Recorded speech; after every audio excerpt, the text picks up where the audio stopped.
আসসালামু আলাইকুম ছোট্ট বন্ধুরা, আশা করি দেখতে পাচ্ছ। সাউন্ড টাউন্ড সব ঠিক আছে তো? জি ভাই। জি ভাই। ওকে, সো আজকে আমাদের 6 নাম্বার ক্লাস বিসমিল্লাহির রহমানির রহিম ফাউন্ডেশনের। সো আজকে কি দেখতে হবে দেখো, রাসায়নিক বিক্রিয়া সমতাকরণ। আজকের ক্লাসের মূল টপিক হচ্ছে এটা। পরে লাস্ট মোমেন্টে আমার যে কারণে 15 মিনিট ক্লাস শুরু করতে দেরি হইলো, তার কারণটা হচ্ছে আমি লাস্ট মোমেন্টে একটা এক্সট্রা টপিক ঢুকাইছি। ভাবলাম যে আজকের ক্লাসটা ছোট হয়ে যাবে বেশি, ঈদের আগে শেষ ক্লাস তো, সো একটু টান দেই। সেই টপিকটা হচ্ছে অক্সি অ্যাসিডের নিরুদন। সো অক্সি অ্যাসিড কাকে বলে আমাকে একটু তাড়াতাড়ি বলেন। অক্সি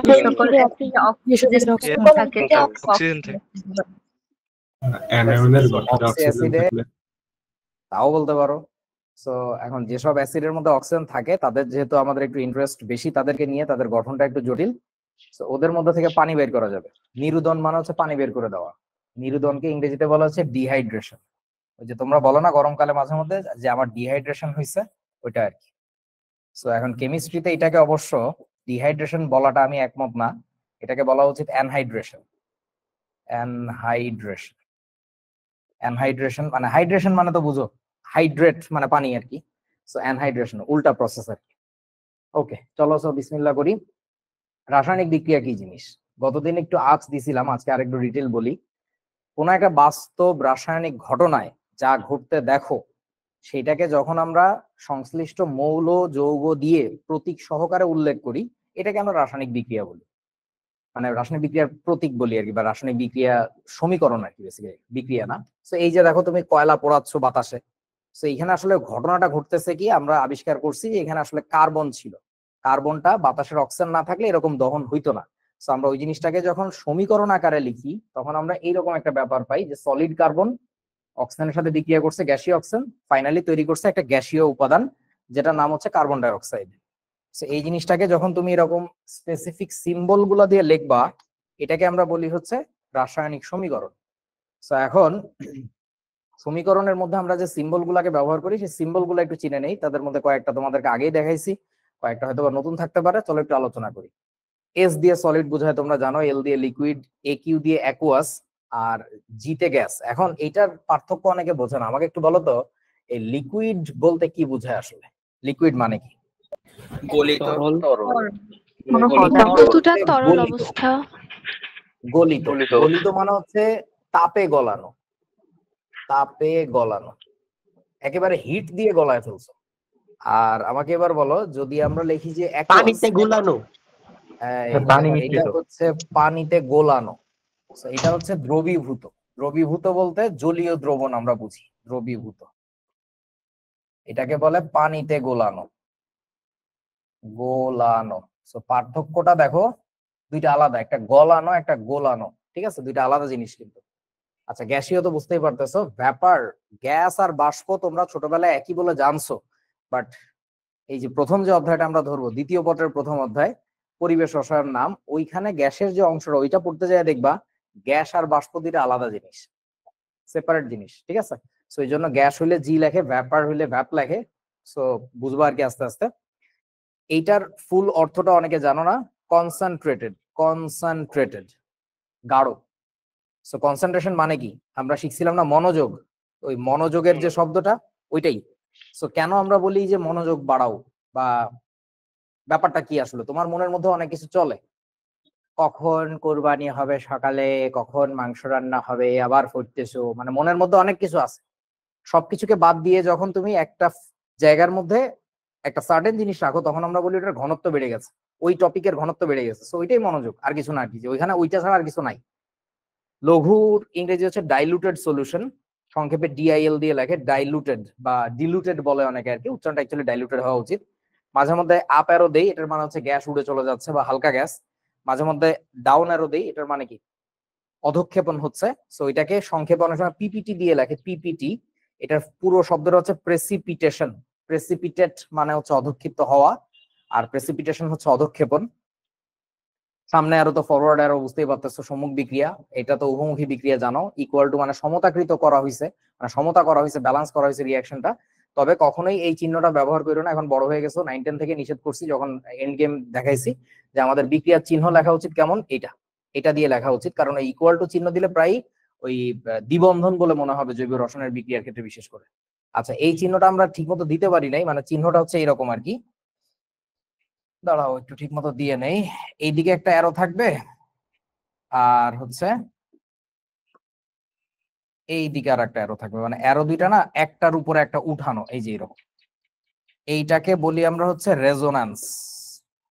রেজোন্যান্স, এটা তোমরা অর্গানিক কেমিস্ট্রি পড়তে যায় পাবা, রেজোন্যান্স।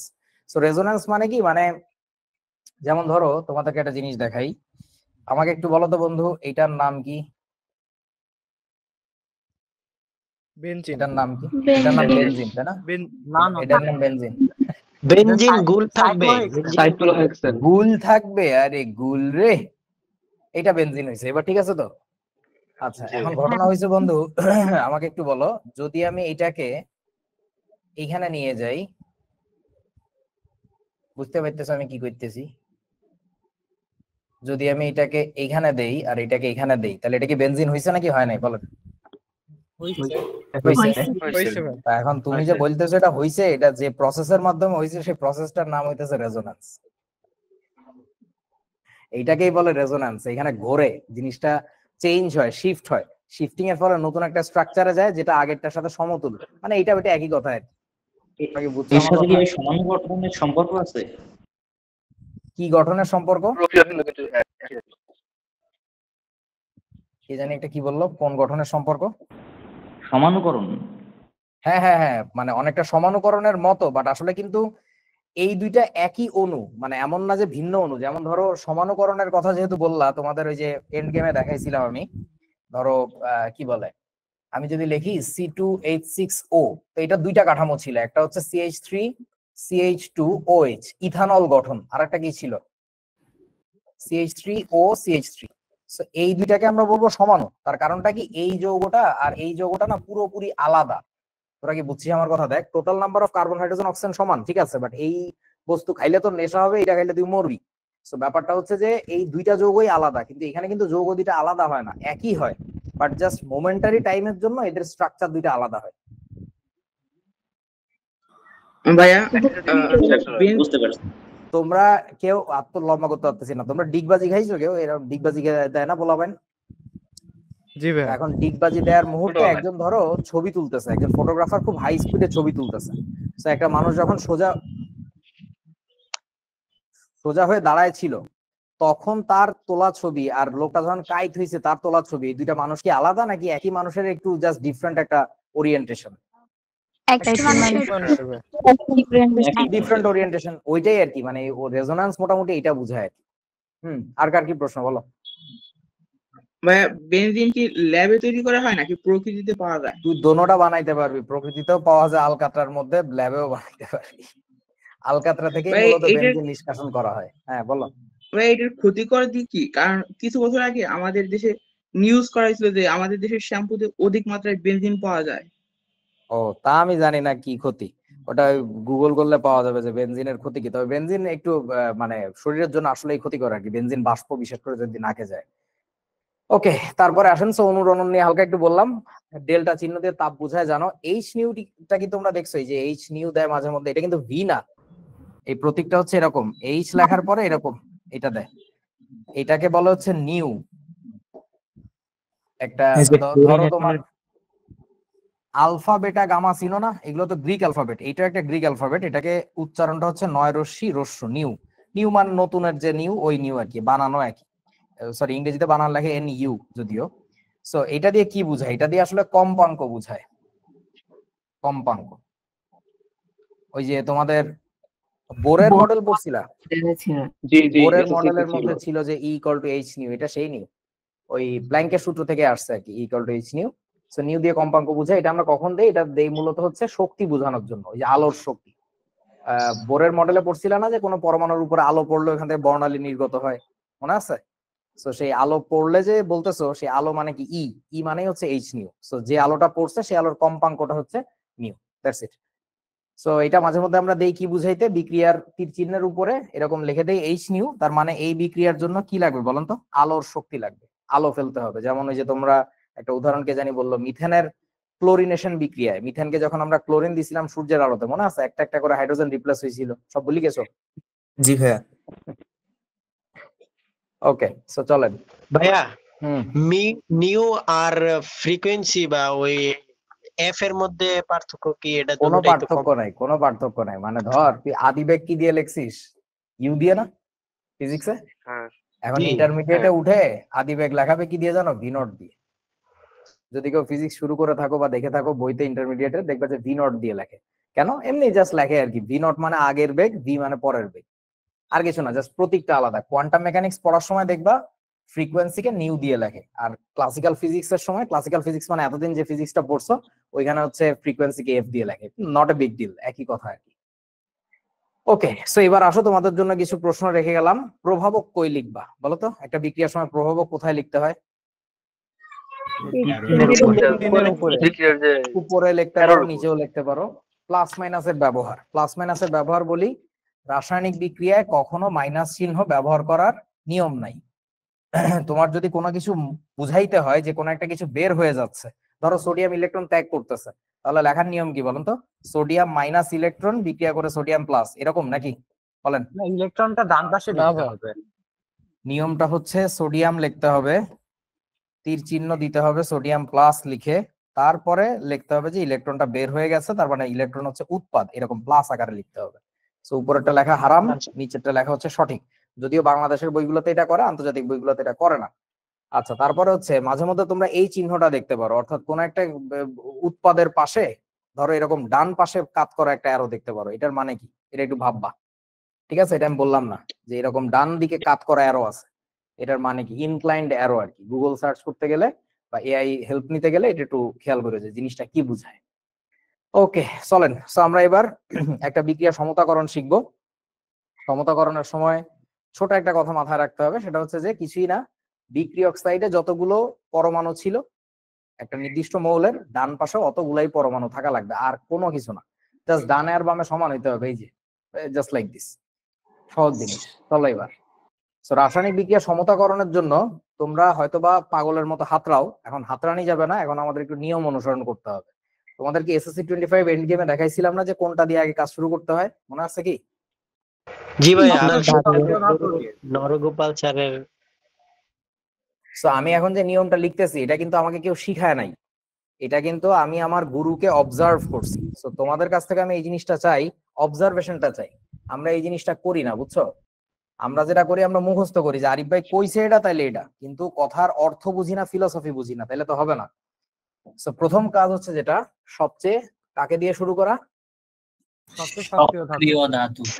সবচেয়ে সক্রিয় ধাতুর সমতা।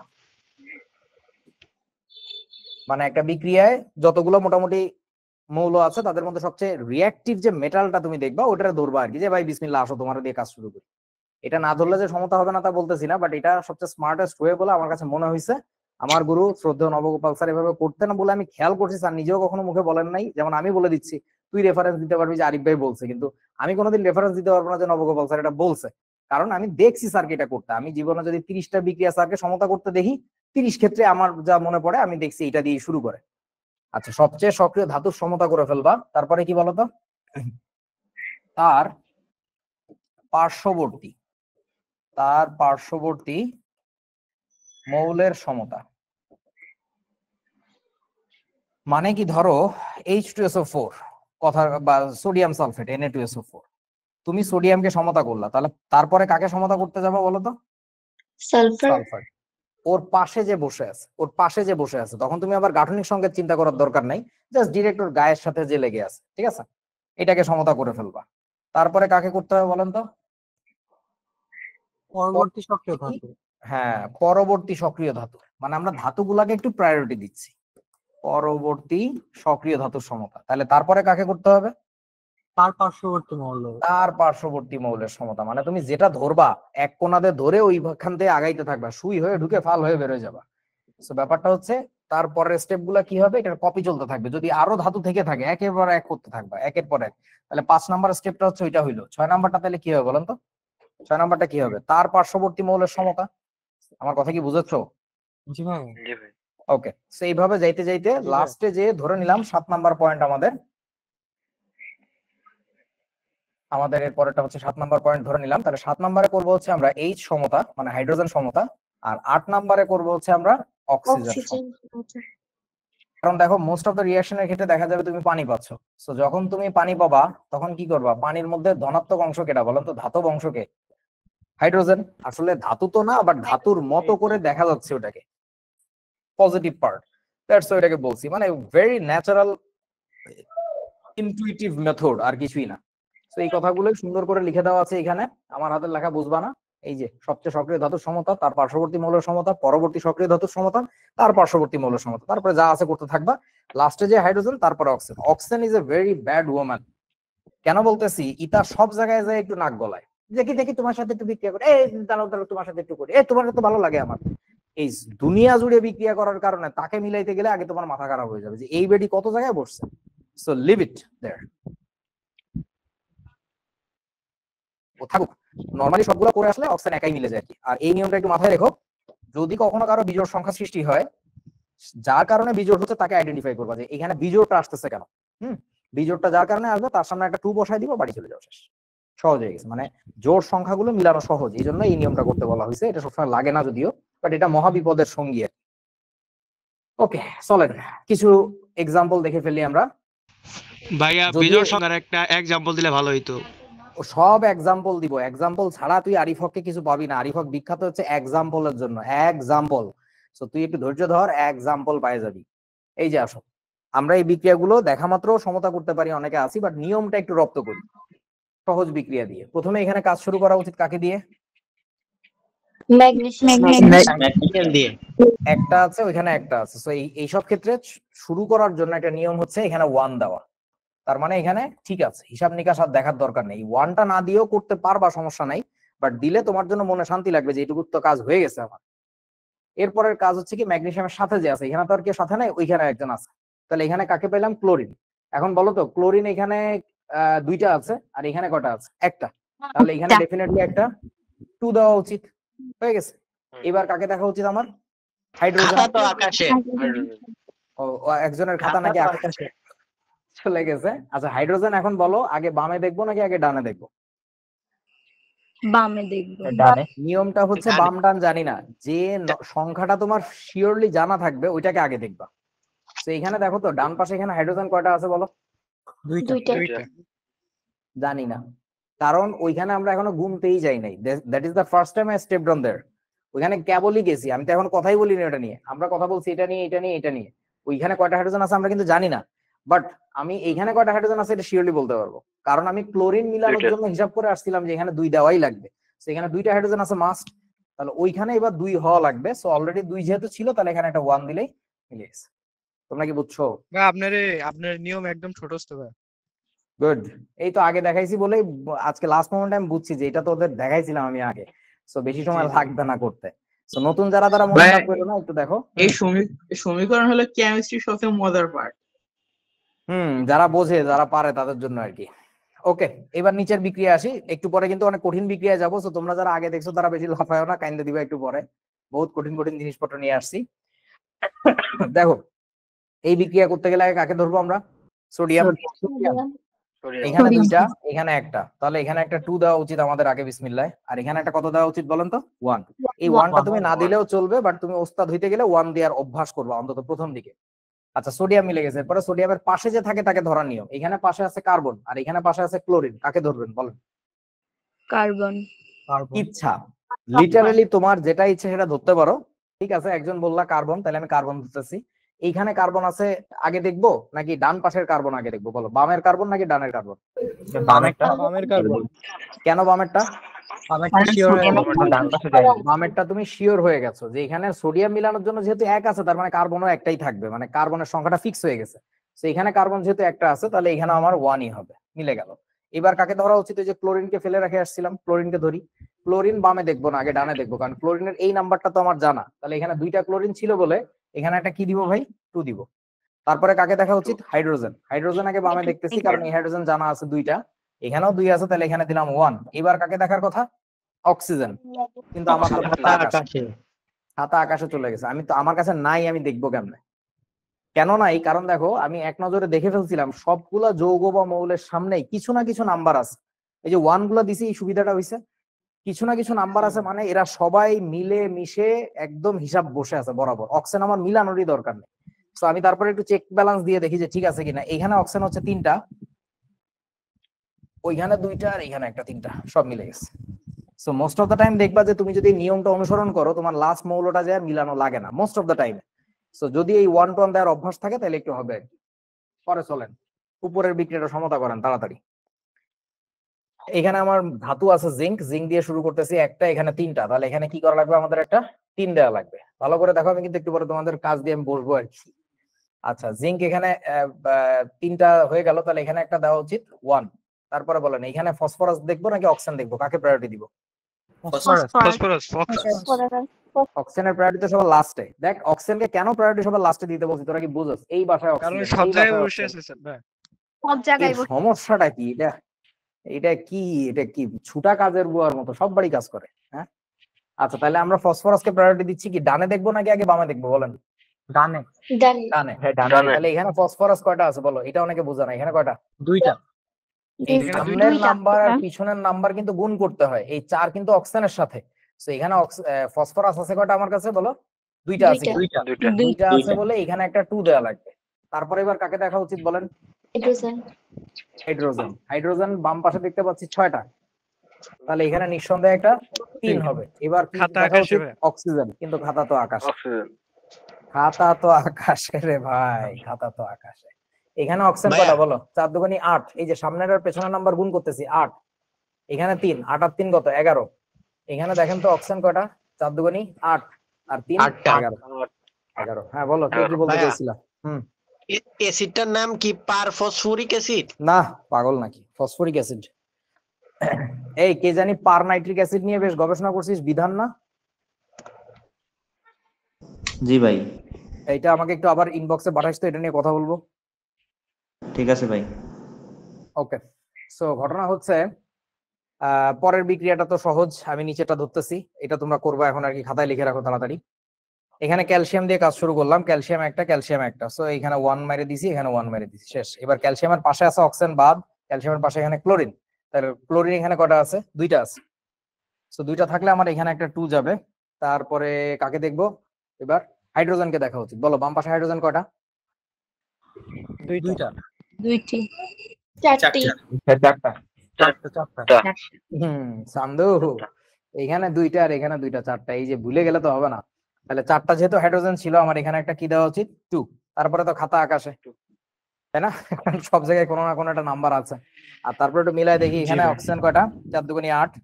এখানে কয়টা? 2টা। 8 আর 2 10। তাহলে এই যে দেখো 4 দুগুণী 8 আর 2 10। ঠিক আছে। সো এই নিয়ম মানলে ভাই তোমার ধুম ধাক্কা হয়ে যাবে। চলেন প্রথম বিক্রিয়াটা করেন তো। Fe3O4 কার আগে হয়ে যাবে বইলো যে আমার হয়ে গেছে?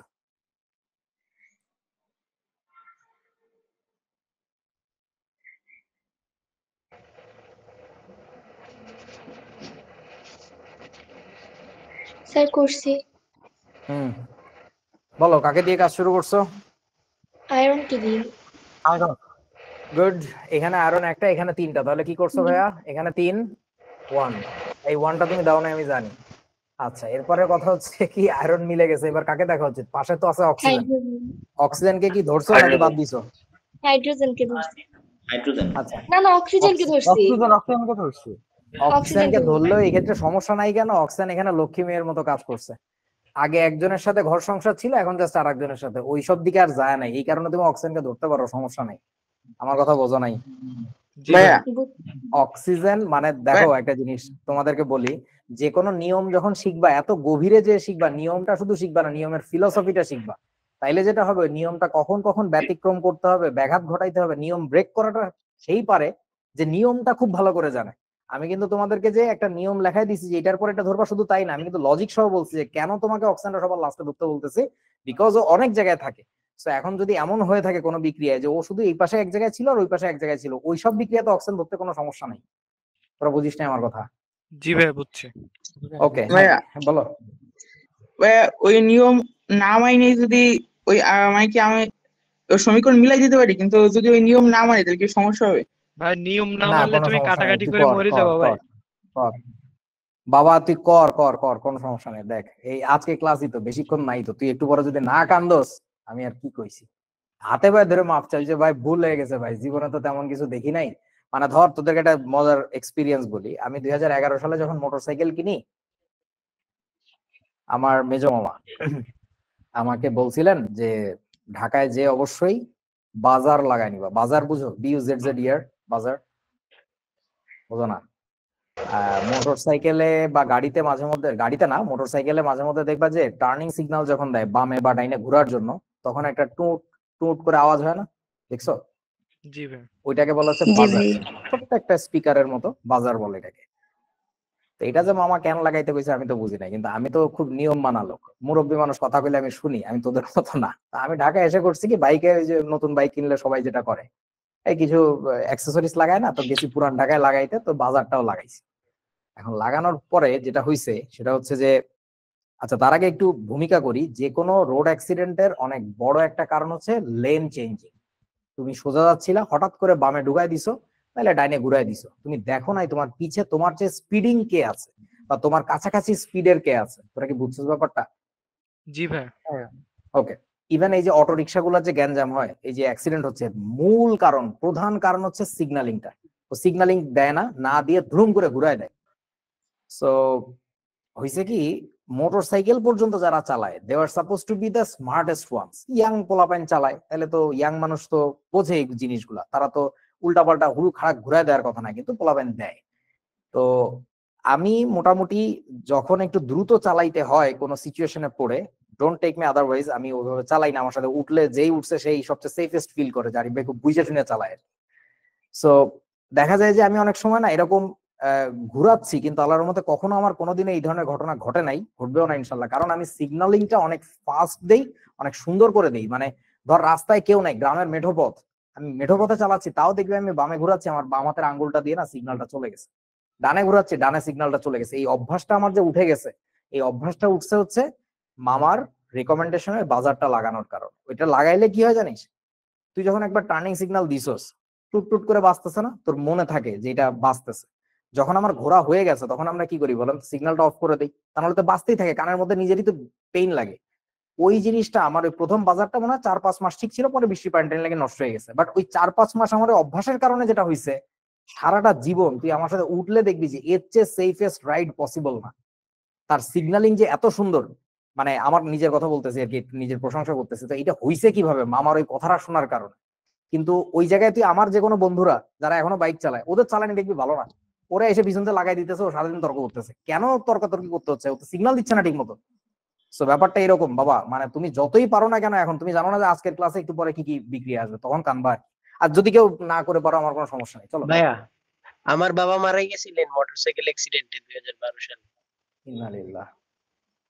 আচ্ছা ঠিক আছে, ওকে। সো বহুত দুর্ঘটনা ঘটে উল্টা। একটা কোশ্চেন ছিল, হুম, হ্যাঁ সমতা সাধন কি সবসময় পূর্ণ সংখ্যায় হবে? নট নেসেসারিলি, বাট আমরা পূর্ণ সংখ্যায় নরমালি কনভার্ট করে ফেলি।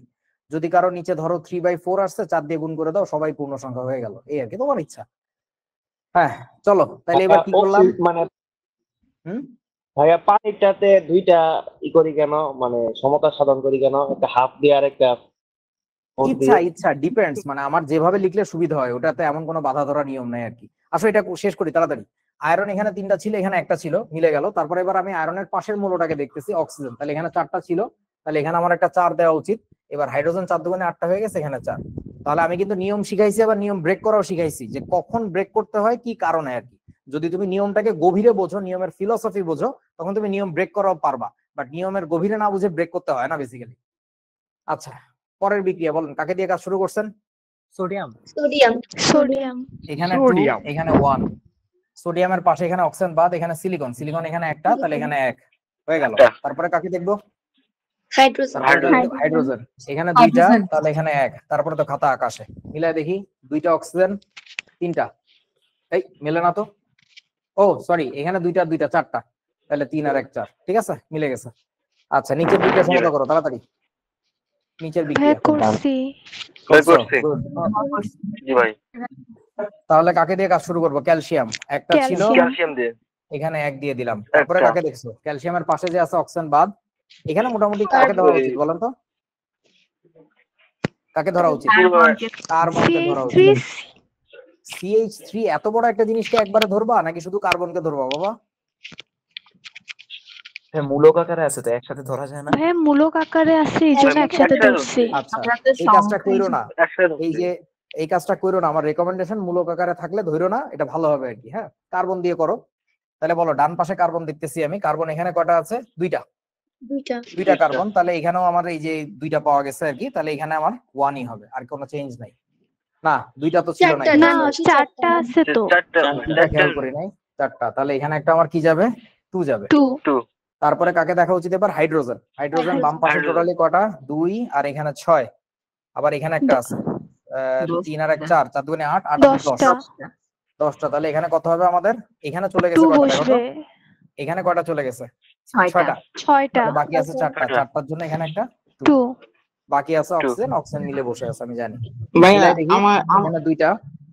এখানে দুইটা আর এখানে টোটালি কয়টা? 4টা। 4 আর 2 6, তাই না?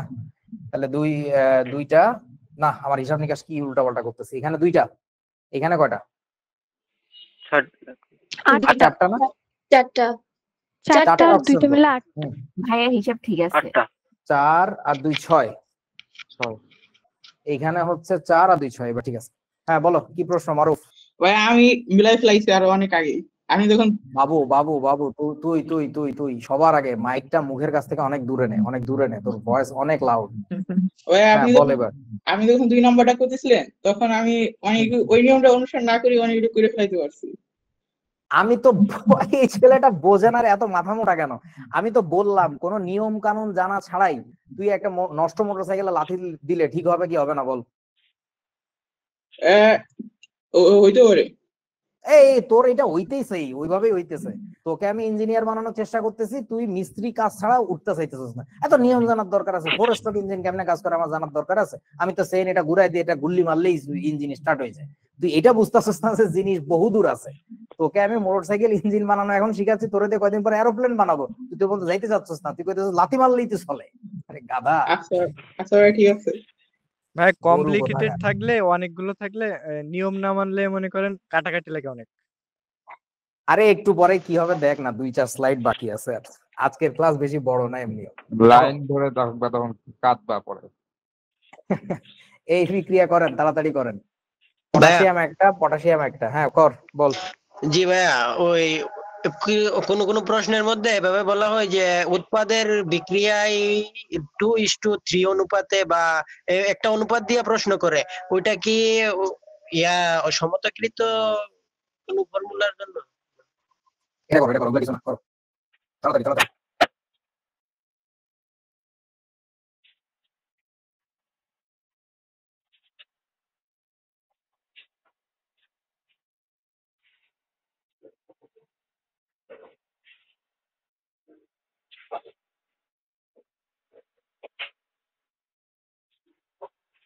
হয়েছে? উপরে বিক্রিয়া হয়েছে? বললাম ভাই এটা তো আচ্ছা। পটাশিয়াম এখানে একটা হয়ে গেল, ধরলাম 1 দিয়ে ধরলাম আপাতত। স্যার এটা আগে হাইড্রোজেন দিয়ে ধরা লাগবে না? দেখি পটাশিয়ামের পাশে আছে অক্সিজেন, এখানে পাশে আছে অক্সিজেন, তো কি বিপদ? আবার অক্সিজেন তো সব জায়গায় আছে, তাহলে অক্সিজেনকে তো ধরতে পারতেছি না। তাহলে হাইড্রোজেনকে ধরা উচিত। হাইড্রোজেন ধরলে এখানে আছে হাইড্রোজেন 2টা আর এখানে একটা, তাহলে বুঝতেই পারতেছি এখানে আমার কি করা লাগবে বলতো? 2 দ্বারা গুণ করে দাও। 2 দেওয়া লাগবে। ওই যে বিজোড় সংখ্যা হচ্ছিল, তাহলে 2 দিলে এবার হাইড্রোজেন আবার মিলছে, তাহলে এখানে আবার 1, তাহলে এখানে আবার পটাশিয়ামের সামনে কি দেওয়া লাগবে? 2। আচ্ছা তারপরে এবার কাকে ধরবো আমরা? পটাশিয়াম মিলে গেছে, অক্সিজেন, হাইড্রোজেন মিলে গেছে, এবার মিলে থাকো অক্সিজেন। অক্সিজেনকে আগে বামে দেখা উচিত নাকি ডানে দেখা উচিত বলেন তো? বামে। কারণ বাম পাশে যত জায়গায় অক্সিজেন ছিল সব জায়গারই আমরা কিছু না কিছু নাম্বার জানি। তাহলে এখানে অক্সিজেন কয়টা? 4টা, আর এখানে একটা 5টা অক্সিজেন আছে টোটালি। এখানে তো 2টা চলে গেছে, তাহলে এখানে কয়টা হবে? 3টা হবে না?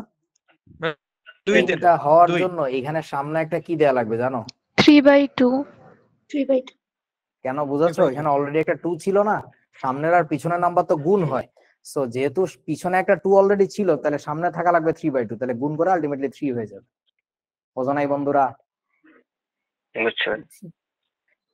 এখন এটাকে কি করব আমরা, দেখতে ভালো লাগতেছে না বলে এটাকে আমরা কি বানাই ফেলতে পারি, 2 দিয়ে গুণ করলে এটা 4, এটা হয়ে যাবে 2, এটা হয়ে যাবে শুধুমাত্র 3, আর এটা হয়ে যাবে আবারও 4। তুমি এখন যদি এই গুণটা না করো তাতেও কোনো সমস্যা নাই, মানে তোমার সমতা হয়ে গেছে। বুঝেছো কি আমার কথা? জি ভাই। জি স্যার। তো এই তো সমতা। জি ভাই। মারুফ পারছিলি এটা? ওটা ট্রাই করছিলাম, শুধু অক্সিজেন আটকে গেছে।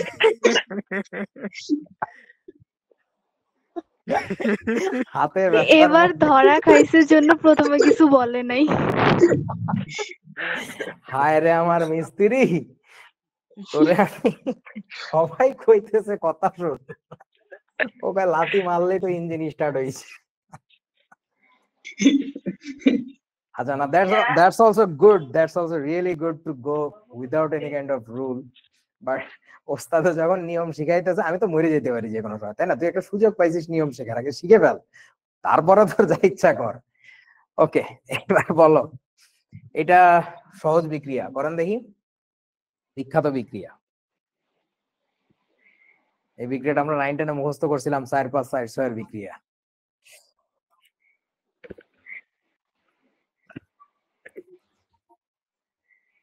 ইমনের পছন্দের বিক্রিয়া। আনসার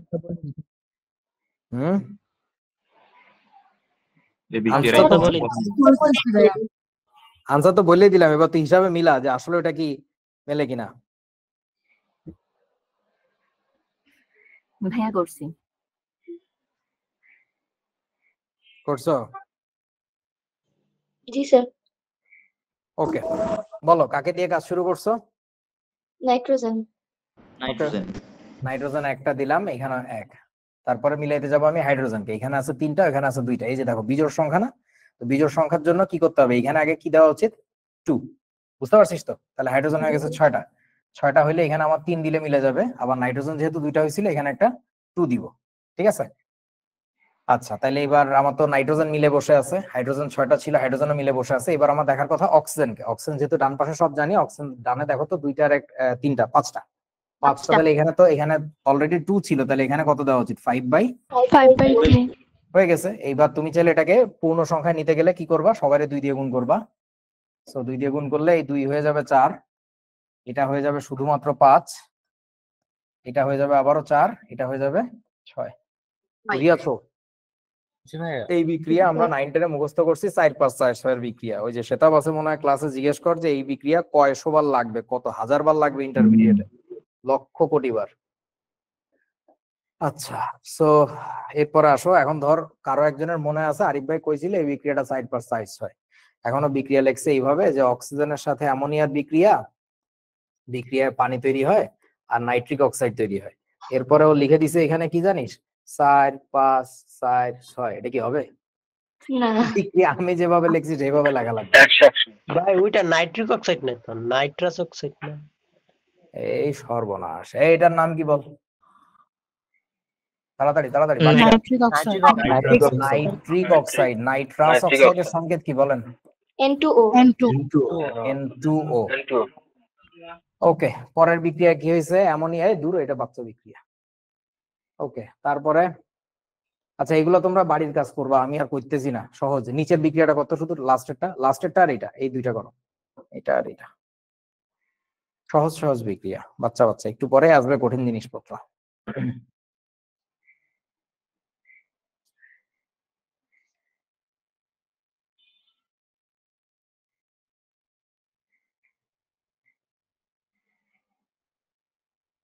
ভাইয়া একটু সাইড দেন, দেখা যাচ্ছে না। ও sorry sorry sorry.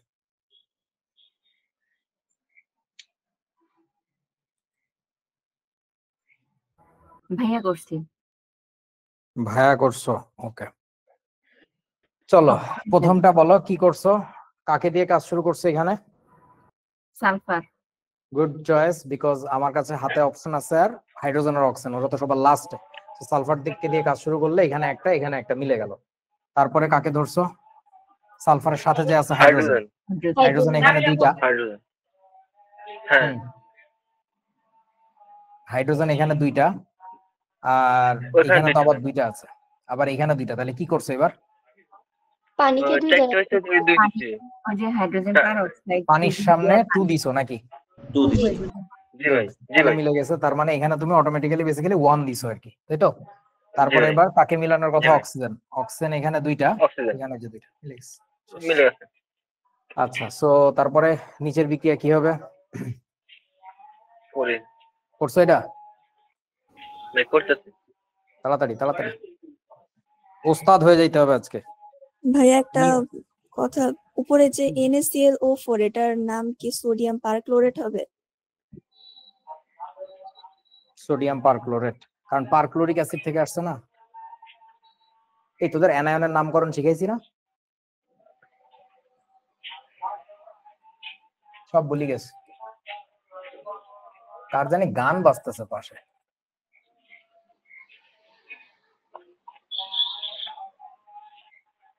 শোয়েবের mic open. মারিয়ার ওই ফেনি, শোয়েবেরও মাইক অন। ভাই আমার মাইক অন থাকলে কিছু বলা যায় না। শোয়েবের প্রোফাইল পিকচারেও তো বিয়ে বাড়ির ছবি দেওয়া, তার মানে ও এখনো বিয়ে বাড়িতে আছে মনে হয়। পারছো নিচেটা পারছো? জি ভাইয়া। বলেন। আয়রন দিয়ে কাজ শুরু করছেন নিশ্চয়ই। 1 আয়রনের পাশে আছে ক্লোরিন, তাই না? ক্লোরিন এখানে তো বিপদ, এখানে 3টা এখানে 2টা, কি করছেন এরপরে বলেন? সালফার দিয়ে কাজ শুরু তুমি শুরুই করছিলা সালফার দিয়ে, কেন? সালফার একটা আছে এই যে দেখো কে বললে এই কথাটা, সালফার একটা আছে বলে? সালফার কত গভীরে ঢুকে চলে গেছে যে আরিফ ভাইয়ের নিয়মটার একদম মুখের উপরে লাথি মেরে ফেলে দিছি। That confidence that we need, যে কোনো ধাতু মাতু ধরার দরকার নাই, নিয়মটা আসলে কে একক জায়গায় আছে। জোস। সো ঘটনা হচ্ছে সালফার এখানে এক জায়গায় আছে, ওইখানেও সালফার এক জায়গায় আছে। সালফার দিয়ে কাজ শুরু করলে এখানে আরো বেটার, কারণ আয়রনের সাথে এখানে 3টা ক্লোরিন, এখানে কিন্তু 2টা ক্লোরিন, গ্যাঞ্জাম লাগবে এই জায়গায়। সো এই সালফার দিয়ে কাজ শুরু করলে এক্ষেত্রে আরো ভালো হবে আর কি। মানে বলতেছি না যে আমার নিয়মে গেলে হবে না, বাট এখানে সালফার যে কাজটা করছে এটা আরো স্মার্টার, আমার চেয়ে বেটার। তাহলে এখানে দেখো কি আছে, হাইড্রোজেন এটার সামনে 1, এটার সামনে 1, তারপরে কি মিলাইছো? এখানকার হাইড্রোজেন মিলাইছো নিশ্চয়ই। এখানে 2টা আছে, তাহলে এখানে একটা 2 দিলে ওর হাইড্রোজেন গুলা মিলে গেছে। তারপর আবার কি আছে, এখানে ক্লোরিন আছে, এবার ক্লোরিনকে ধরছে সে, মানে যেটারে ধরবি তার সাথে যে আছে তাকে ধরবি আর কি। তাহলে এর সাথে কি আছে? ক্লোরিন। এখানে 2টা ছিল, 2টা, আবার এখানে দেখো 2টা, 4টা হয়ে গেছে। তাহলে এবার মিলাইছো কেমনে? এটাকে 2 দিকে 6 করে দিছি, মানে ওইখানে 2 দিয়ে গুণ করলে এইখানে এই যে বিজোড় সংখ্যা হচ্ছিল 3টা ক্লোরিন, সো 3 দুগুণী 6 হয়ে গেছে। তারপরে এখানে একটা 2 দিছে, খেলা শেষ। বুঝছো? সো এই বিক্রিয়াটা করার সময় সবগুলো নিয়ম তুমি যদি নিজে না বোঝো তাহলে আসলে নিজের মতো করে করতে পারবে না, তা নাহলে ওই যে লাথি মেরে মেরে ইঞ্জিন স্টার্ট করা লাগবে। আন্দাজে করলেও মিলে যাবে, বাট এই প্রসেসটা খুব সুন্দর, যে কোনটার পরে কোনটা ধরলে হিসাব নিকাশ ঠিক মতো সুন্দর করে আয়রন মিলতেছে। আর বিজোড় সংখ্যাটা ধরলে সালফারটাও এমনি মিলে যায়। হ্যাঁ, ওই বললাম তো একই জিনিস সলভ করার অনেক প্রসেস আছে, বাট ওর এই সাহসটা ভালো লাগছে যে ও যে সাহস করে সালফারে আগে গেছে, যে সালফার এক জায়গায় আছে তাহলে ওটাকে দিয়ে ধরলেও কাজ হয়ে যাবে। ওকে, মারুফ। জি ভাইয়া। কেমন আছিস? ভাইয়া পৃথিবী গোল গোল লাগতেছে। তোর কাছে এতক্ষণ কি পৃথিবী ফ্ল্যাট লাগতেছিল তার আগে? হ্যাঁ না ভাইয়া, পৃথিবী আগে স্বাভাবিক লাগতেছিল। আগে সমতল ছিল, এখন তুই কি আমাকে দেখতে পাচ্ছিস এখন? দেখতো ক্যামেরায়। জি ভাইয়া। আমার পিছনে কি লেখা এগুলো কি দেখতে পাচ্ছিস? জি ভাইয়া। এইগুলা এবার তোকে করা লাগবে, দেখবি যে তুই নিয়ম ছাড়া এমনি কেমনে করস, আমরা সবাই একটু দেখবো। এই কেউ আসবি না একদম, হা মারতেছে একজন বন্ধু বিপদে পড়ছে, লাথি মারে ইঞ্জিন স্টার্ট করে, এখন আর কাজ হচ্ছে না। ভাই বন্ধুর বিপদে বন্ধু, এটাই তার পরিচয়। হ্যাঁ, এরা তো কেউ বন্ধু না, তো এরা তো নামে বন্ধু। আচ্ছা এখন শোন, ঘটনা হচ্ছে আমরা এই বিক্রিয়াগুলো সমতা করতে পারবো ইনশাল্লাহ। বুকে সাহস থাকতে হবে, আর বুকের মধ্যে আর একটা জিনিস থাকতে হবে, নিয়ম থাকতে হবে। বুকের মধ্যে মানে মাথার মধ্যে নিয়ম, আর বুকের মধ্যে সাহস থাকা লাগবে, তাইলে হয়ে যাবে ইনশাল্লাহ। আচ্ছা এখন এই বড় বড় যে বিক্রিয়াগুলো আমার পিছনে এখন দেখতে পাচ্ছ, এগুলো হচ্ছে বিখ্যাত জারণ বিজারণ বিক্রিয়া। এটা 2য় পত্রের 3য় অধ্যায় আছে পরিমাণগত রসায়নে। তখন যে সবাই শিখতে বসে এই বিক্রিয়াগুলো, তখন বিক্রিয়াও শিখতে পারে না, সমতা তো পারেই না। সমতাটা যদি আমরা একটু আগে শিখে রাখি আমাদের অনেক উপকার হবে, এবং অবাক হয়ে যাবা এই বিক্রিয়াও তুমি একই নিয়মে সমতা করতে পারবা, যত বড় বিক্রিয়াই হোক। তো আমার একটু হেল্প লাগবে এখানে। সেই হেল্পটা হচ্ছে আমি তোমাকে 2টা নাম্বার জাস্ট দিয়ে দিব, 2টা বিশেষ নাম্বার দিয়ে দিচ্ছি। সেটাও আমাকে এখন একটু হেল্প করবে, দেখি ওর পড়াশোনা কেমন হয়েছে। আমাকে একটু বলতো কোথায় কোন নাম্বারটা দিব উপরের বিক্রিয়ার? 1:5 পটাশিয়ামের সামনে 1, আয়রনের সামনে 5। এইমাত্র সেতাব তার জীবন ফিরে পেলো। এটা যদি বলতে না পারতো ওরে আমি ক্লাস শেষে মাইরে ফেলাইতাম রে।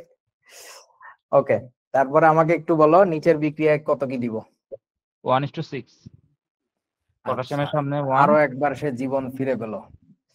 এই নাম্বার দুইটা তোমাকে দিয়ে দিলাম, এবং এই নাম্বার দুইটা কোত্থেকে দিলাম এটা আমিও জানি না, এটা সেতাব ভাই জানে। তার মানে সেতাব ভাইয়ের বয়সে যাইতে যাইতে তুমিও জেনে ফেলবো আর কি, সমস্যা নেই। সো এই নাম্বার দুইটা না দিলে আসলে বিক্রিয়া সমতা করা খুব ঝামেলা। এই নাম্বার দুইটা কিভাবে পাওয়া যায় পরে পাবা। আপাতত এই দুইটা নাম্বার যে আমি দিছি, এই নাম্বার দুইটা ফিক্সড না, তবে নাম্বারের রেশিও ফিক্সড। কিছু বোঝো নাই? অর্থাৎ কোনো কারণে তোমার যদি ধরো এইখানে দেওয়া লাগে হচ্ছে 2, তুমি দাও, সমস্যা নাই, এখানে 2 দাও, তাহলে এখানে কত হয়ে যাবে কত দেখি আমাকে একটু। 12। বুঝতে পারছো আমার কথা? এখানে যদি তোমার 3 দেওয়া লাগে দাও না, সমস্যা নাই, তাহলে এখানে তুমি শিওর থাকো কত হয়ে যাবে জানো? 15। ওই রেশিও গুলা ফিক্স। এবার তুমি ওই রেশিও ফিক্স করে দিলাম, আমি তোমাকে বলেই দিলাম যে কোথায় কত হবে না হবে। তোমরা এবার একটু করো। প্রথমে নিচের বিক্রিয়াটা ধরো, সহজ আছে, উপরেরটা একটু কঠিন, ওটা আমি পরে যাচ্ছি। আগে নিচেরটা ধরো, চেষ্টা করো এই দুইটা নাম্বারের রেশিও ফিক্স রাখতে হবে, এবং এই দুইটা রেশিও ব্রেক করে তুমি কখনোই করতে পারবে না, এটা গ্যারান্টি। ঠিক আছে, করে ফেলো। তোমাদেরকে আমি লম্বা সময় দিচ্ছি, একটু চেষ্টা করো তো, যতবার ইচ্ছা কাটাকাটি করো। 8:22 বাজে তো, আমি 8:30-এ আসতেছি। ঠিক আছে, আমি একটু বসি, আমার হাতে আজকে বেশি নাড়াচাড়া করছে, একটু ব্যথা করতেছে আর কি। ওকে, তারপরে পারবে না ভাইয়া, দেখে নিন। আচ্ছা আচ্ছা, সেতাবের হেল্প নিতে পারো চাইলে। আমি আসতেছি হচ্ছে 8:32-এ আসতেছি, যাও। এই বন্ধুগণ, পেরেছো? জি ভাই পারছি। মনে হয় ভাইয়া এক নাম্বারটা মনে হয় সহজেই পারছি, 2 নাম্বারটাতেই ঝামেলা হয়েছে অক্সিজেন মিলাইতে। আচ্ছা ঠিক আছে, চলো আমি শুরু করি। প্রথমে 2 নাম্বারটাই আমি করতেছি। হ্যাঁ, চলেন, বিসমিল্লাহ। প্রথমে কাকে দিয়ে কাজ শুরু করছেন বলেন? আমরা রিগোরাসলি রুল ফলো করবো এবার। পটাশিয়াম। পটাশিয়াম 2টা, তাহলে এখানে একটা 2 আছে, তাহলে এখানে একটা 1 হবে। তারপরে পটাশিয়ামের পাশে যে আছে, পটাশিয়ামের পাশে এখানে ক্রোমিয়াম আছে, এখানে সালফার আছে। কাকে প্রায়োরিটি দিছো? ক্রোমিয়াম। কেন? সালফার অনেক জায়গায় বেশি। আর কোন লজিক? সক্রিয় বেশি। ধাতু, সোজা কথা, ক্রোমিয়াম একটা ধাতু। সো আপনি বলছিলেন ধাতুকে প্রায়োরিটি দিতে, ওই যে বললাম যে রিগোরাসলি রুল ফলো করব, ওই জন্য আর কি। তাহলে ক্রোমিয়ামে যাচ্ছি আমরা। ক্রোমিয়াম কি আগে বামে দেখছো নাকি আগে ডানে দেখছো, কোনটা? বামে। তাহলে ক্রোমিয়াম এখানে 2টা আছে, এখানেও 2টা আছে, তাহলে এখানে একটা 1 দিয়ে দিব, শেষ। এবার আবার ক্রোমিয়ামের পাশে যে আছে, এখানে ক্রোমিয়ামের পাশে অক্সিজেন বাদ, এখানে ক্রোমিয়ামের পাশে সালফার। সালফারকে তো এবারও নেওয়া যাবে না, বুঝতে পারছো আমার কথা? সালফার খেয়াল করে দেখো, এখনো এই জায়গায় আছে, মিলাই নাই, এখানে মেলা জায়গায় সালফার আছে। তাহলে এবার কার কাছে যাওয়া উচিত? আয়রন। ইয়েস, এবার আয়রনের কাছে যাওয়া উচিত 2টা যুক্তিতে। প্রথম যুক্তিতে সে হচ্ছে ধাতু, দ্বিতীয় যুক্তি হচ্ছে ওর সামনের নাম্বারটা আমি এই পাশে জানি। তাহলে এখানে 6টা আয়রন আছে যেহেতু, তাহলে এখানে আমার কত দেওয়া উচিত বলো ভাই? 3, কারণ 3 দুগুণী 6। এইবার কাকে দেখা উচিত? আয়রনের পাশে যে আছে। এবার আবার দেখো, আয়রনের পাশে এখানে সালফার, এখানেও সালফার। এবার একটু ভাবো তো, এবার কি সালফারে যাওয়া যায় নাকি যায় না? যাওয়া যায়। ইয়েস, এইটাই। তুমি যে নিয়মটা বোঝো, মানে নিয়ম শুধু মুখস্থ করো না, তোমার কথা শুনে বোঝা যাবে যে এইবার আমি কেন সালফারে যাইতে পারতেছি। বিকজ সালফার যত জায়গায় আছে, এই ডান পাশের সব জায়গায় দেখো সালফারের নাম্বার আমি জানি, বাম পাশের নাম্বার আমি জানি না, এখন এইটার নাম্বার জানি না, সমস্যা নাই, বাট এই পাশের নাম্বারটা তো জানি, এটা নিয়ে ওখানে বসাই দিব। তো তাহলে ডানের সালফার গুনতেছি আমরা আগে। এখানে বলেন সালফার কয়টা আছে? 9টা। সামনের আর পেছনের নাম্বার সবসময় গুণ হয়ে যায়। 9 আর 3 আছে এখানে, 9 আর 3 12, আর 1 13। 13টার মধ্যে 6টা কিন্তু এখানে চলে আসছে, তাহলে এখানে কত হবে আমাদের? 7। আচ্ছা, এইবার কাকে দেখা উচিত বলো? হাইড্রোজেন। এখানে একটা 7 বসায় দিয়ে বাড়ি চলে যাও। খাতা কোথায়? আকাশে। খাতা আকাশে। আসলেই আকাশে। অনেকেই ভাবতেছে, বিশেষ করে মারুফ ভাবতেছে যে আরে বের মেলে নাই, লাতি দিয়ে ইঞ্জিন মিলাইছে, ইঞ্জিন চালু করছে। দেখ এখানে অক্সিজেন কয়টা? 7টা। এখানে 4 × 7 = 28। আচ্ছা, এখানে 4 × 6 = 24। তাহলে বাম পাশে টোটাল অক্সিজেন কত হয়েছে? 20 আর 28 কত? 20 আর 20 40, 50 52, 52 আর 7 কত? 59। তাহলে টোটালি 59টা অক্সিজেন বামে আছে, আমি লিখে রাখলাম। কি জানি খাতা উল্টাচ্ছ, শব্দ করো না। আচ্ছা, এখানে কয়টা অক্সিজেন আল্লাহ মিলাই দিও? 4 মিলে যাবে। এখানে 3 × 4 = 12, এখানে 4 12 আল্লাহ এত ছোট ছোট নাম্বার মিলবে এটা? এখানে কত 3 4 12 3 12 36। আচ্ছা আর এখানে হচ্ছে 7, তাহলে এবার আমাদের টোটাল কত হয় 36 আর 4 হয় হচ্ছে 40, 40 50 52 52 ইয়েস 59। কেউ বোঝো নাই আমার কথা? জি স্যার বুঝছি। কি মনে করো ঝড়ে বক মরছে? না রে বন্ধু, এখানে পুরাটাই গাণিতিক যুক্তি ছিল, পুরাটাই গাণিতিক যুক্তি। বাবা এই কাগজটা উল্টায় কে খড়খড় করে শব্দ হয়, মনে হয় যে ঈদের কসকসে নোট আমারে দিবে। ভাইয়া লেখাটা রেখে দেন। লাগা লাগবে কেন, নিজে নিজে গুনো তাইলেই তো হয়। ওকে এবার চলেন উপরের বিক্রিয়ার সমতা করি আমরা, যেটা নিয়ে নাকি তোমাদের সহজ হয়েছে। কাকে দিয়ে কাজ শুরু করছো? পটাশিয়াম। একটা আছে এখানে দুইটা, তাহলে কি করছো এখানে 1 দিয়ে তারপরে এখানে 2 দিছি। ইয়েস এখানে 2 দেওয়া লাগবে। তাহলে এখানে যেহেতু 2 আসছে তাহলে তুমি শিওর থাকো এখানে কত হয়ে যাবে, কত 10। রেশিও ঠিক রাখতে হবে। আচ্ছা পটাশিয়াম মিলে গেল। এবার পটাশিয়ামের পাশে ছিল ম্যাঙ্গানিজ আর এখানে সালফার, কাকে প্রায়োরিটি দিছো? ম্যাঙ্গানিজ। ম্যাঙ্গানিজ এখানে 2টা, তাহলে আমার এখানে একটা 2 আসবে। আবারও সালফার, সালফারকে তো ধরা যাচ্ছে না। তারপরে কাকে দেখছি? আয়রনে চলে গেছি। আয়রন এখানে 10টা ছিল, তাহলে এখানে কত দিছো? 5। এবার কি সালফারকে ধরা যাবে? যাবে। হ্যাঁ যাবে। গেলে এখানে আমার সালফার কয়টা? 3 5 15 16 17 18, 18-এর মধ্যে 10টা চলে গেছে, তাহলে এখানে কত হবে? একটা 8। এখানে যেহেতু 8 আছে তাহলে এখানে একটা 8, এরপরে তো খাতা আকাশ। মেলে মেলে মারুফ? জি স্যার। জি ভাই আমি কথা বলিস কেন তোরা? না কেউ কোনো কথা বলিস না, শুধু মারুফকে বল। সবাই একসাথে মাইক অন করে বল, মারুফ কেমন আছো? মারুফ ভাই কেমন আছিস? বাগেদের হেলিকপ্টার উড়ে আর ওর এখনো ইঞ্জিন স্টার্ট হয় না, কি বিপদ। হ্যাঁ বলো, কার কি প্রশ্ন? ভাই রেশিও গুলো ছাড়া কি সমানুতা করা যাবে না? মানে আপনি যে রেশিওটা যাবে যাবে সবই যাবে, কিন্তু এই রেশিওটা থাকলে অনেক সুবিধা। ইনফ্যাক্ট তুই অনেক কাদামাটি জল ঘোলা হবে আর কি, ঠিক আছে? হ্যাঁ আমি রেশিও ছাড়া করছি মানে ওয়াও ভেরি গুড। তোমার অনেকটা ঝড়ে বক মরছে। এই জারণ বিজারণ বিক্রিয়াগুলো অনেক আছে তোমার, যদি বাড়ির কাজ দেই আছে আর কি, একটু পরেই আছে। এই যে এগুলো বাড়ির কাজ। রেশিওগুলো নির্ণয় করবো কিভাবে? এইটার জন্য তো বললাম ধৈর্য ধরতে হবে। ওই যে সেটা এখন পারে, তোমরাও পারবা, সমস্যা নেই। এইসব জায়গায় দেখো আমি রেশিও দিয়ে দিছি, এই যে 2:5 1:5 2:5 2:6, ঠিক আছে? সেই রেশিও গুলা মেনে, অথবা তুমি চাইলে রেশিও গুলা ফেলে দিয়ে নরমালি বিক্রিয়া করার চেষ্টা করবা, করে তারপরে বুঝবা যে রেশিও ছাড়া হয় কি হয় না। হবে মাঝে মধ্যে হবে না, অনেক কষ্ট হবে আর কি। এই সেগুলো তোমাদের বাড়ির কাজ দিলাম। এরপরে চলো এই যে আরো বাড়ির কাজ আছে, এগুলো নরমাল বিক্রিয়া, আর এগুলো স্পেসিফিক্যালি ওই টাইপের জারণ বিজারণ বিক্রিয়া। এর মধ্যে জারণ বিজারণ বিক্রিয়া থাকতে পারে, সমস্যা নেই। এখানে মনে হয় 18টা বা 24টা বিক্রিয়া আছে, 24টা। এখানে নরমাল 24টা বিক্রিয়া, আর ওই যে ওগুলা দিলাম আর কি, করতে হবে। এবার নতুন টপিকে ঢুকি আমরা, তাহলে সমতাকরণ নিয়ে আর কথাবার্তা বলতেছি না। সেটা হচ্ছে অক্সি অ্যাসিডের নিরুদন দেখবো এবার আমরা। সো নিরুদন মানে কি বলছিলাম? পানি বের করে দেওয়া। তো পানি বের করে দিলে কি হয়? এই চেহারাটা হয়। এটা কি দেখে বুঝতে পারতেছো? এইটাকে আমরা বলবো হচ্ছে শুটকি মাছ। এখন এই যে শুটকি মাছ পাইছো, মাছ বাদ দাও, শুটকি পাইছো। এই শুটকি জিনিসটা হচ্ছে তোমার ইংরেজিতে কি বলে জানো? শুটকিকে ইংরেজিতে বলে হচ্ছে ড্রাইড ফিশ। এটাকে বলে অ্যানহাইড্রেট। বোঝো নাই? ড্রাইড ফিশ যেটাকে তোমরা বলতেছো, এটা তো বাসা বাড়িতে বলে, রসায়নের ভাষায় এটাকে আমরা বলবো হচ্ছে অ্যানহাইড্রেট। তো আমরা এখন অ্যানহাইড্রেশন শিখবো, বা ডিহাইড্রেশন যেটাকে বলে, ঠিক আছে? তো চলেন জিনিসটা কি একটু দেখি। হ্যাঁ হ্যাঁ, পানি শূন্যতা করে ফেলবো আর কি আমরা ভিতর থেকে। তাহলে আমার কাছে থাকবে একটা অক্সি অ্যাসিড। অক্সি অ্যাসিডের ভিতরে যতগুলো পানি ছিল সব বের করে দিব আমরা, একদম নিংড়ে বের করে দিব। সব পানি যদি বের করে দাও, তাহলে এই পাশে লিখবো সব পানি। বের করার পরে যা থাকে তাকে আমরা কি বলবো বলতো? শুটকি। এখন এখানে শুটকি না লিখে আমরা এখানে কি লিখতেছি? অ্যানহাইড্রেট। তোমরা কি বোঝাছো আমার কথা বন্ধু? সিম্পলি যা পানি আছে ওর গলা চিপে সব পানি বের করে দিবা।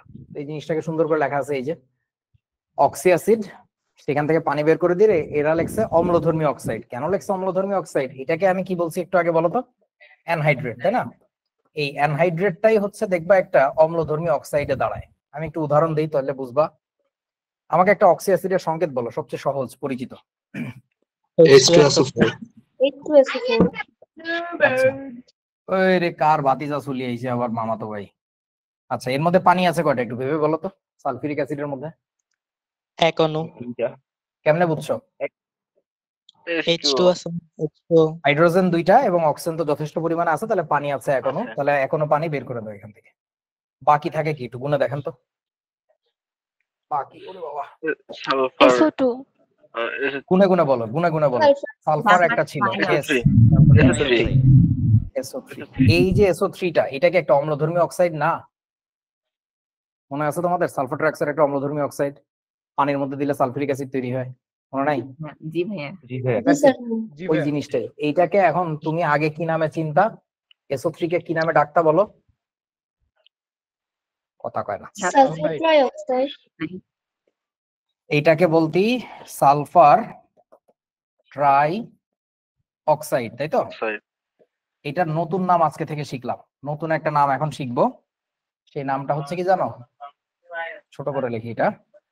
এইটাকে আমরা এখন থেকে বলবো হচ্ছে সালফিউরিক অ্যাসিড।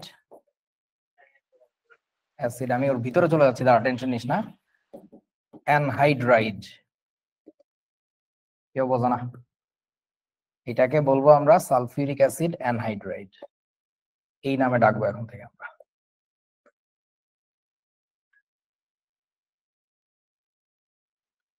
দেখেন, কারণ এইটা সালফিউরিক অ্যাসিডের শুকনো অবস্থা, ওর ভিতর থেকে পানি বের করে দিছিলাম।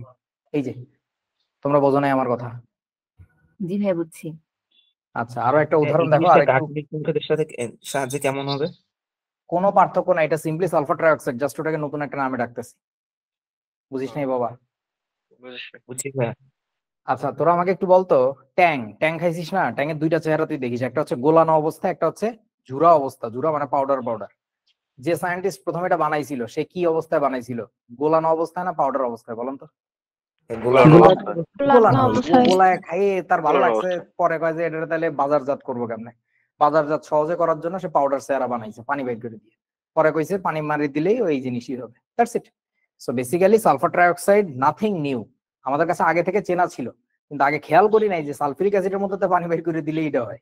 ঠিক আছে, সো ওই নতুন চেহারাটা লিখছি।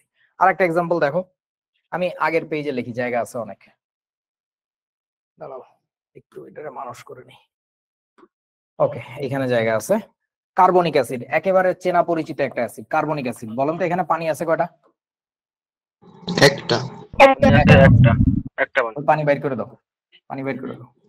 তাহলে বাকি থাকে কি বলেন? কার্বন ছিল একটা, কার্বন ডাই অক্সাইড। এখন বল, এইটাকে তো তুই সারা জীবন ডাকছিস কি নামে? Carbon die oxide. তাহলে এটাকে আমরা ডাকছি কার্বন ডাই অক্সাইড এই নামে। আজকে থেকে নতুন নাম কি হয়েছে এটার বলেন তো? এইটাকে বলবো carbonic acid anhydride, that's it. কেউ বোঝে না আমার কথা? ভাইয়া, এই কার্বন ডাই অক্সাইডটা কি সলিড থাকবে? না, গ্যাস। বাস্তবে এই বিক্রিয়াগুলো করতে আমাদের অনেক খবর আছে, we are just learning to write the reaction. বাস্তবে এই বিক্রিয়া করাটা কিভাবে হয় সেটা পরের কথা, বাট এইভাবে একটু কল্পনা কর যে তোর কাছে মাছ ছিল, লইট্টা মাছ তুই সাগরে তো ধরে নিয়ে আসছস, আইনা কুচায় কাচায় যা করে আম্মুরা লবণ টবণ মাখায় রোদে দিছস, পানিটা উড়ে চলে গেছে, তাহলে যে শুকনা অবস্থাটা পড়ে থাকে সেটাকে আমরা বলতেছি শুটকি।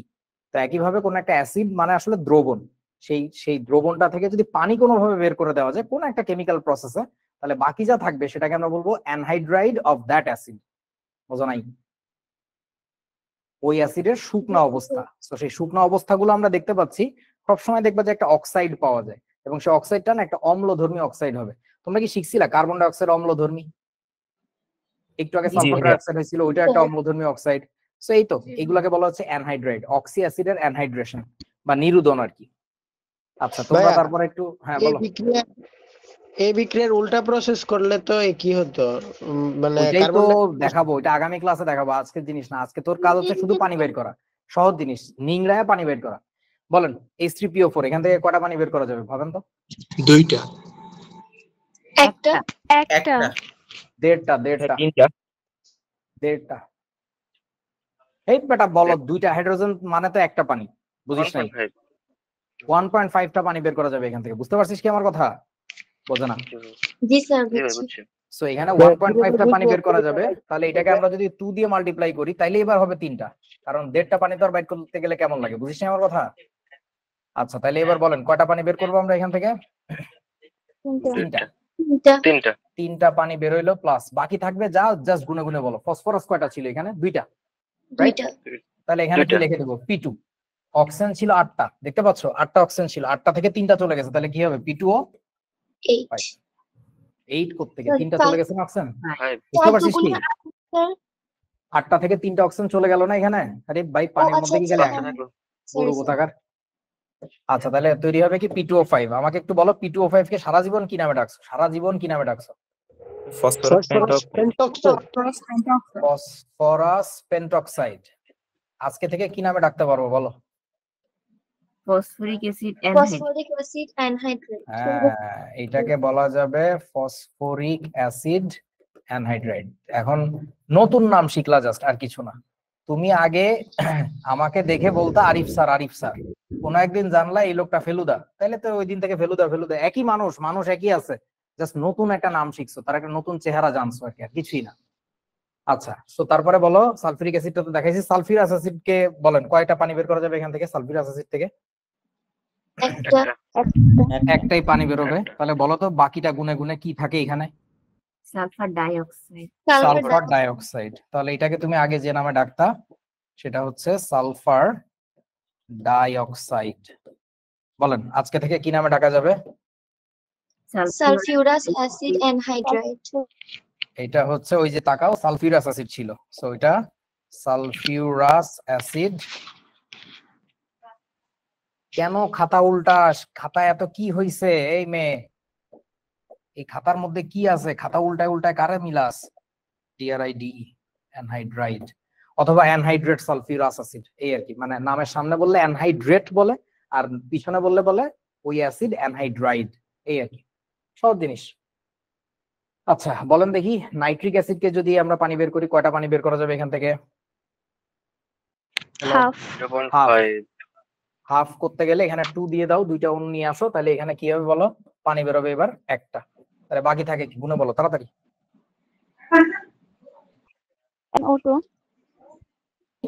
গুনতে পারে না। নাইট্রোজেন এখানে 2টা আছে না, বোঝান রে বাবা। তাহলে আমরা এখানে কি লিখবো? N2। অক্সিজেন এখানে কটা ছিল? 6টা, 6টা থেকে একটা চলে গেলে কি হবে বলেন না? N2O5। বুঝেছো? Dinitrogen pentoxide. হ্যাঁ, এটাকে তুমি সারা জীবন বলছো ডাইনাইট্রোজেন পেন্টক্সাইড, ডাইনাইট্রোজেন পেন্টক্সাইড। আজকে থেকে কি বলবো এটারে বলো? বা nitric acid anhydride. Nitric acid anhydride, নতুন নাম এটা, এটা নতুন নাম, আর কিচ্ছু না, একই জিনিস। ওকে, সো কার্বনিক অ্যাসিডটা আমি দেখাইছি, নাইট্রাস অ্যাসিড নিজেরা করে নিবা, তারপরে এগুলো সব বাড়ির কাজ, ঠিক আছে, করবা। এবং এইটা করতে যায় বিশেষ করে খুব মজা পাবা, অদ্ভুত কিছু অবজারভেশন পাওয়ার কথা, এগুলো সবই তোমাদের বাড়ির কাজ। আজকের ক্লাস শেষ, ঈদের আগে আর বেশি প্যারা দিব না। সো এগুলো একটু করবা, করে তারপরে দেখাবা।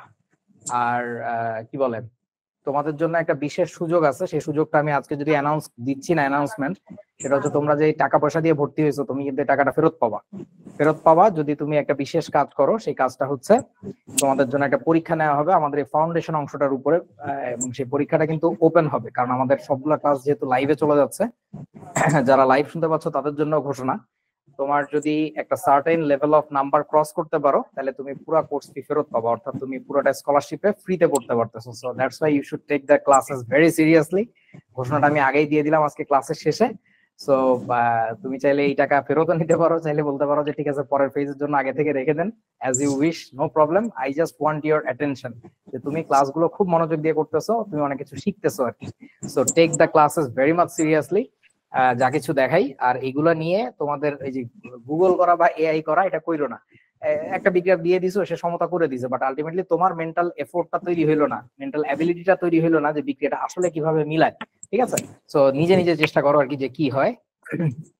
ওকে, সো আজকের ক্লাস এই পর্যন্ত। অলরেডি তোমরা এই বইটা পেয়ে গেছো মনে হয় আজকে। রাইট? পিডিএফটা পেয়ে গেছো। আর জি ভাইয়া। প্রিন্ট যখন নিবা, প্রিন্টের ক্ষেত্রে 3টা একসাথে পাবা ইনশাআল্লাহ। এই বইটা পড়ো ঈদের বন্ধে, আজকে দিলাম এই কারণে, ইংলিশ ভার্সনটা আজকে রাতে দিব। সো ঘটনা হচ্ছে যে বইটা পড়ে দেখবা যে আরো অনেক কিছু আছে তোমাদের ফাউন্ডেশনের ক্লাসে যা যা বলতেছি তার বাইরে আরো অনেক কিছু আছে। সেগুলো নিয়ে যদি কোনো প্রশ্ন থাকে বা কোনো জিজ্ঞাসা থাকে ডেফিনেটলি করবা স্ক্রিনশট সহ, যে ভাই এখানে কি অবস্থা। ভাই আমার ওকে, একটা প্রশ্ন আছে। বলো। ভাই আমি তো এসএসসি মানে ইন্ডিয়ামের ক্লাসগুলো করি নাই, তো আমি অ্যালুমিনিয়াম ক্লোরাইড বা লুইস অ্যাসিড এগুলো সম্পর্কে জানি নাই। তো এসএসসি তে আমাদের আসছিল যে অ্যালুমিনিয়াম ক্লোরাইড নিয়ে একটা প্রশ্ন, ক্লোরাইড।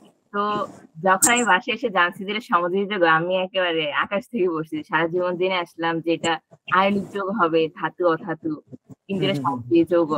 তো এটা কুমিল্লা বোর্ডে আসছিল আমাদের প্রশ্ন। প্রশ্নটা কি ছিল?